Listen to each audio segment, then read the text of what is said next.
Hi, and welcome to this video on how to validate your idea. Here is Matthew to do the presentation. Thank you, Kendra. In the previous video, we covered how thinking that an idea will work is very different than, actually, confirming through tests that it does work. In summary, you want to be sure that A. Customers will buy from you. B. Your offer meets their expectations. What you will need to validate your idea is a market, a niche, within that market that you will define, to better identify the profile of a customer. Ideally, a problem, to solve for them. Most purchases are a solution to a problem. A solution that will please your customer. This will lead to a sale. That sale will confirm that there is a potential to develop a business. We will go through each element. What is the difference between a market and niche? An example, the health market. It is very broad and comprise a lot of potential offers and services. Maybe you already are in the health sector, and you see that you could help people to be in a better health and better shape. So, you think that the niche of exercising is the one you would target. If you define your market with that scope, it might be quite broad for someone just starting. Why do I say this? If you define your niche this way, you have people that goes to the gym, do bicycle, run, swim, or others intense activities. They all are potential customers, but with different profile. You might be familiar with one sport or activity yourself, but not all. It will probably be harder for you to understand the views of a swimmer, and how he will react to your offer, product or service. Now if you go a step further, and your definition is more precise, like choosing that you will target the people that already goes to the gym. Moreover, you are yourself in your 50s. You decide you will start with the people going to the gym that are of your age group, that goes to the gym 2-3 times a week. A reminder, we are not defining your future in 5 years from now. We are working in the pursuit of testing if your offer will find customers. We are trying to aim, the best we can, to run that test. In summary, in our example, we are targeting gym members in their 50s, going 2-3 times a week. And you will offer them an alternative. This definition of your niche is much more manageable. It will be much easier to find where those clients are, what problem you could solve, what is the solution, what you will offer, how you will tell them, what is the potential. You will spend less to start, reduce the risk of errors, will need less effort, face less competition compared to the whole market. You don't compete against businesses selling bicycles, swimming courses, running sessions. And it could mean more profit more easily at the beginning. By focusing on gym members, you have one serious competitor profile, the gyms. It makes it much easier to describe and understand your competition, your potential customers, your solution and its benefits. How to show these customers your problem, solution offer. With that level of precision, you may start to offer personal home training. Your offer is very precise, you have well defined your target customer, which will make it much easier to reach. This is your starting point. Much easier to test and get early positive result than if you define your initial niche too broad. Everything is much more manageable and less risky, less expensive to begin. This temporary compromise will help start faster while keeping you long-term vision. Now you can think about your ideal customer. If your plan is to target executives of companies, that would be a huge undertaking competing for their business without any track record and experience. You can favor targeting that group while accepting to serve customers that do not have that profile for now. You know it is a temporary compromise, but it will get you rolling earlier. Also, you can figure that, first, you will try to target employees of large enough enterprises that they have high-level executives. These first customers will help you get referrals to their executive. This can be done in any field. Stop this video. Think about your own domain of expertise or product you want to sell. Is it possible for you to precise your niche and offer for your initial steps while targeting your ideal customers through phases? Next, define your opportunity in a problem, solution scenario. It will greatly improve your chances of success. Pick a problem that is important. A potential prospect will have more interest in a problem that is important to him. Otherwise, other issues will make your offer uninteresting. In our example, the most important problem is time wasted going back and forth to the gym. It complicates their agenda, time spent with their family, etc. And for most of us, this is an important problem. In addition, There is the cost of the membership, clothing, and showering at the gym. Removing these roadblocks are strong benefits for many. Your offer: home training, no time lost, home personal care, plus private coaching for better results. If you do not emphasize the cost, you will be less exposed to charge less. When you can solve an important problem, it increases your chance to interest them. A less important problem will be more difficult when these people consider all their other problems they have to take care. This also works with offers in situation where we are more in a desirable objective, like going for a vacation, or buying a new house, a new car, etc. They usually don't see it as a problem. If you are new to that market niche, it will be more difficult for you to compete. If you don't have a problem you can show them that you know how to solve, because there is plenty of competition. But if you can identify an issue they are facing, it will help distinguish yourself. Try to identify a problem that most providers do not address. Find out if you could add a solution that will make you look different. Another example, where you would be starting in the travel business. Let's examine how you could test your niche. You have chosen to develop a niche about going to Disney, because, on the short term, it is easier to manage, and is very precise. You search for a problem, solution to offer. You identified a problem family faces, with very young children, in the range of 3 to 8 years old. You did some research, and really gathered what happens to them that might go wrong with their kids. And you decide to provide them a checklist, suggestions, even recommendations, to help them have a much better experience. You might even have identified a few products, discount coupons, or tools, that will greatly benefit to them. So, instead of just booking their travel, you add these additional steps, in the period before they go. Next.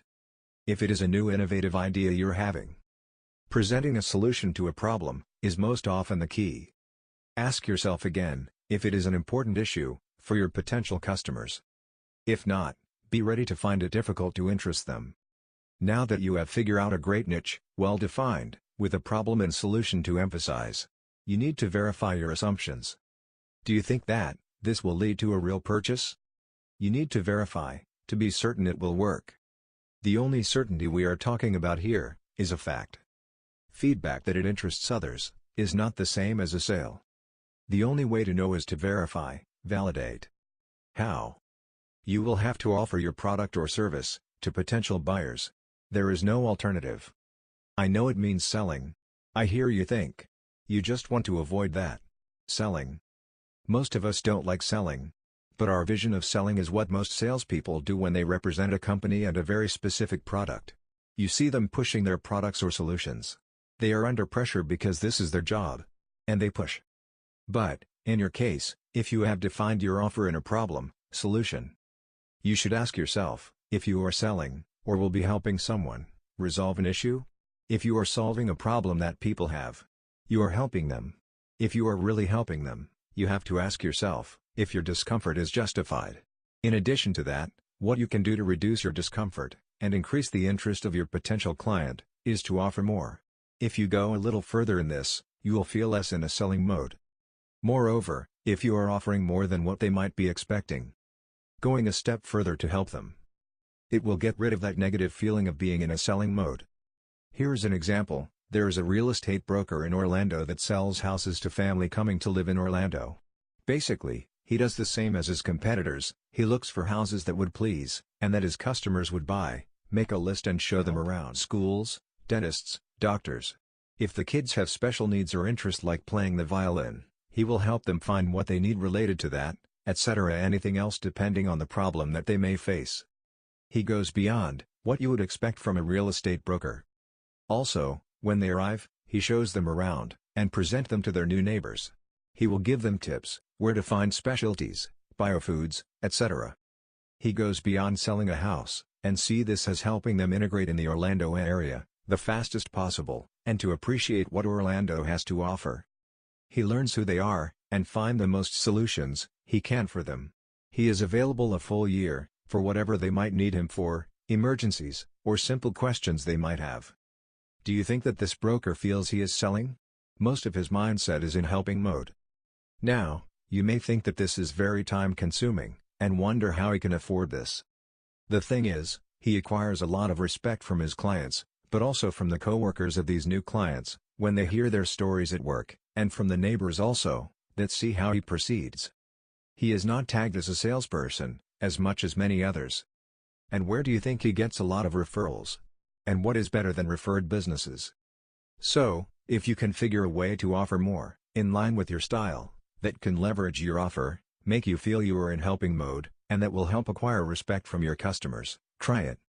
Now, when you will do those tests, and present your solution to a potential customer, there is a very important test to do. That is to validate if they will or would buy. The problem is obvious, when you are testing but you don't have the product or the solution readily available. Because you are running a test. And asking if they are interested is not enough, because it isn't the same as asking them if they want to buy. You need to know if they are just interested, or if they would actually buy.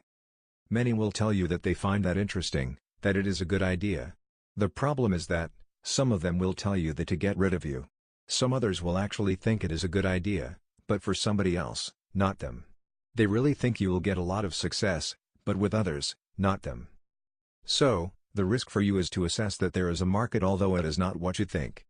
Here is a tip to do your test is to ask the following question.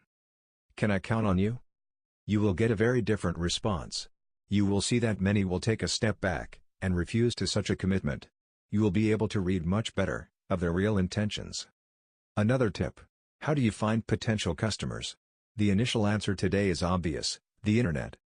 We have a tendency to forget that, there is a world around us, and it can be very useful to run tests. And what we forget is that, around us, we can collect much better feedback, often because we can ask more information. On the internet, you just know that it attracted visitors, but you don't know why or why not. It requires more time to learn. There are some new startups that will go out on the streets to showcase their offer, project, before getting further even for a 100% internet project. An example, it is much easier to ask what a person like, of a website look and feel, from a mock-up in your hands, than just letting people browse your site, and you don't have a clue about how they feel. If you think you could run some tests around you, it might be a good idea. Another tip. Your test left you the impression that your timing was wrong. They responded with interest, but not now, maybe later, etc. It will happen more, with purchases that need some thinking or budget. Here is a suggestion on how to work with a timing issue. This is often poorly understood, or poorly managed. It is even more difficult to properly address, when offering a new product or service. It sounds like a reject when you get a no, although that you are not asking at the right time. A frequent, if not a major mistake, is to take that no as a definitive no. We often learn in selling techniques, that if the customer is not ready, to just go find another one. The thing is that if you are just starting, you are not overwhelmed with too much sales. So, you have the luxury, to take a few minutes more for each prospect. The perfect timing is, when you reach a prospect exactly at the moment, he is looking for a solution, to the problem you are contacting him for. Most of the time, your timing will be far from perfect. If you are in validation of your idea, it might mislead you. Here are a few tips, on how to compose with it. Let me give you an example. But process and the principles apply to any kind of businesses. If you are planning to offer designing websites, it will work the same. But I will take an example that can be visualized more easily, and that happens in the physical world. Example. You are planning to offer to replace the home entry asphalt. You are targeting a residential area, where there seems to be a lot of houses that need new asphalt. The problem is this is the kind of problem, that the timing is difficult because, it does not need to be resolved in the next 24, 48 hours or a week.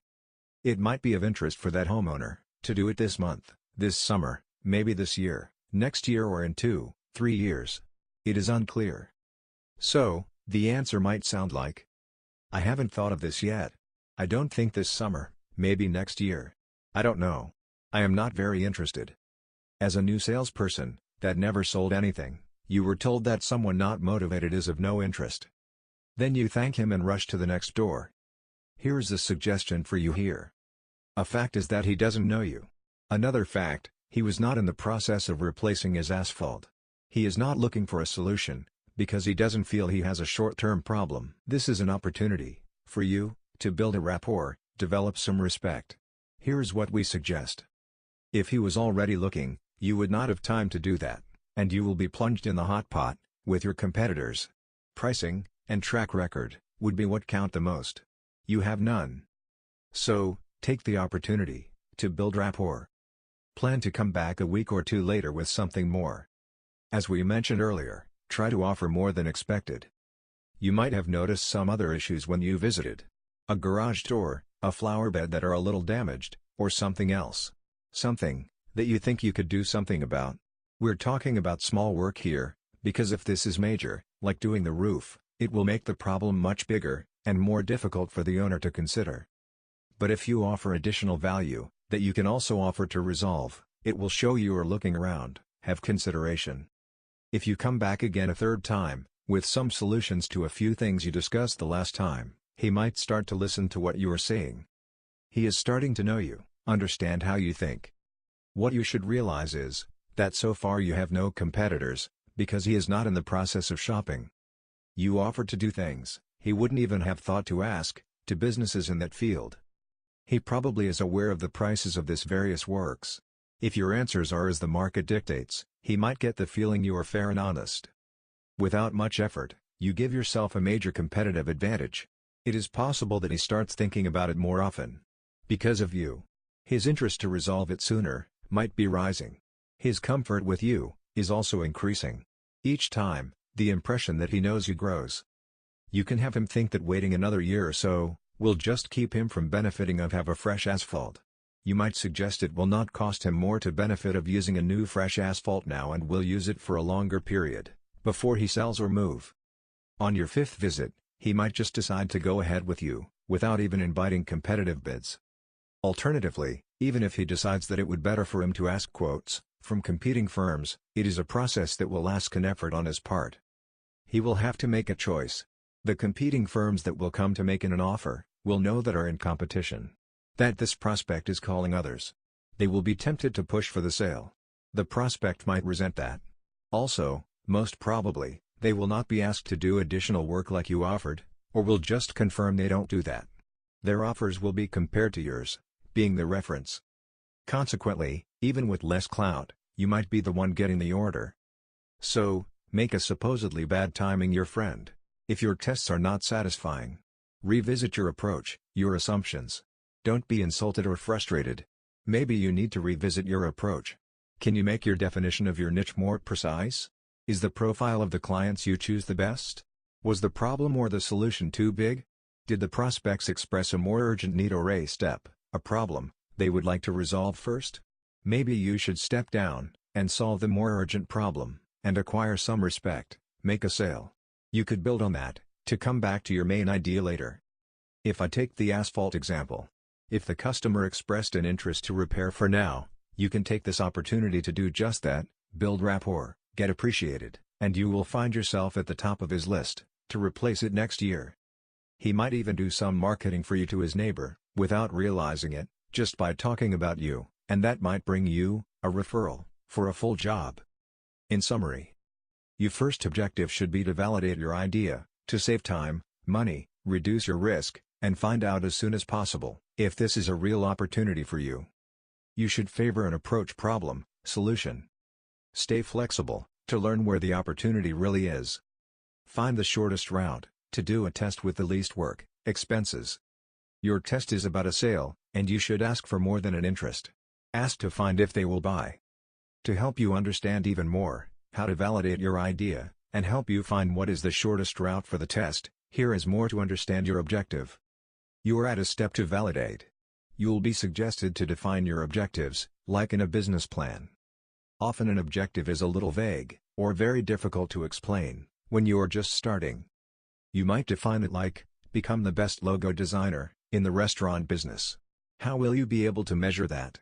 Or the best JavaScript programmer? Again, difficult to compare or define. Measuring that is very subjective. In the long run you are looking for prestige, reputation, success and what comes with it. But, when you are at the step of validating your idea, it doesn't help. It's certainly not something you can validate, or test in the short term. That is why here you see we have replaced objective by outcome. An outcome, a result in a testing mode is much easier to define. If you are honest with yourself, The end result you are looking for at this time is: you want to be paid, in exchange of the product or service you want to offer. It will just help understand the key message here. That your test should try to test the outcome, the end result. Let me use a very simple example. A little humorous, maybe. Or, too simple, but one that probably most of us can relate to. It will show why it is important to target an outcome, and stay flexible on how to achieve it. Let's suppose a teenager wants to start a lawn mowing business. Here's our teenager number 1. He will start his new small business lawn mowing. He will do this right. He wants to be taken seriously. Here's the plan. First, he needs a lawnmower. He will ask his father to loan his. But he is not sure if he plans to do that many, that his father will agree. If he doesn't agree, our new freelancer might buy one. A good robust one, for a lot of use, about $300. He already has $220. He might be able to borrow from mom. Should be easy. And that is after having spent about an hour on the internet, trying to figure out what is the best lawnmower he should buy. Second, he will need someone to help take it back from the store. Third, maybe he should have a business card, and a short pamphlet, or page he can print, to leave if there's nobody home. He will look more professional, considering his age. Fourth, he plans to go buy a new t-shirt, and get a haircut. So, he has to verify with his father, ask his mother, go buy a lawnmower, buy a t-shirt, get a haircut. He will need a few days, spend over $300 and doesn't know yet how this will go. Now here is our teenager number 2. This teenager, without realizing he is outcome-driven, asked himself what it is exactly that he want. His answer is, I want $20 in exchange of having done the lawn mowing of someone. How can I do that? This doesn't mean he doesn't have a grand plan for the whole summer, but he wants to find out quickly if that can work. If you define your result in terms of such an outcome, instead of a vague, or too long-term objective, then you can just go out of the house and start testing. So, this teenager number 2, just step out of the house and go on knocking on doors. Maybe the first 9 or 10 doors, there will be nobody. Another 5 doors later someone will say no. And his first, sure I am interested might be after 22 doors. What happened so far is that, it took him only 2 steps to run his test, knocking on doors, and presenting his offer. If he succeeded talking to 5 or 6 prospects, he will already have started understanding what the potential customers really expect, and he will probably have refined his speech. But at his first yes, he has a problem. But we have to admit that it is a nice-to-have problem. He has a sale, no incurred cost yet. Now, what can happen is, his imagination might kick in, and he might come up with a solution, like offering to do it right now. He could ask if the owner does have a lawnmower. If he does, he could suggest doing it now. He can say, you will see how I work, you can tell me if you have specific needs. Also, he notices the flower beds, I could offer to clean up the weeds at the same time. Maybe free for this first client, to get a yes, or adding a few bucks as an additional service. He is in test mode here. Next time he will bring his own lawnmower, he promises. But for now, it would help making sure he does it to the owner specification. It is possible that the prospect says no. Most probably. But if he says yes, if the prospect says yes, this teenager will return home with $20, a customer, an idea validated, a test completed. He already knows the business better. He knows that most houses are empty. That 8 out of 9 said no. He already has $20 to buy his lawnmower. He might try to do that a few times more, to get more cash before going to the store. He already refined his offer and his presentation. If that doesn't go as well as this dream example, he only gets no's. No exception. He realizes that they all feel he is too young, or he lacks experience, and he hasn't found out how to answer those objections. Or he finds that everybody in his area hires established lawnmowers. The way they reacted, he understands that his presentation is not very good. Or anything else. There are a lot of benefits to his failure. He didn't spend his money for nothing.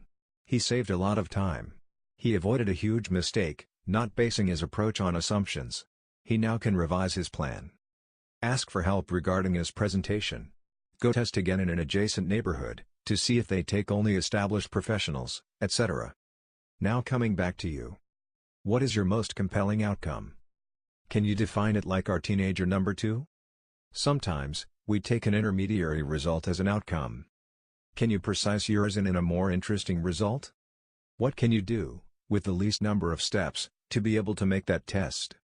Remember in our example, how many steps were simply skipped to? Go directly to the ultimate test. Make an effort. How could you simplify everything possible? To go verify your idea? Do you really need most of what you thought you would have to do? Before asking a client.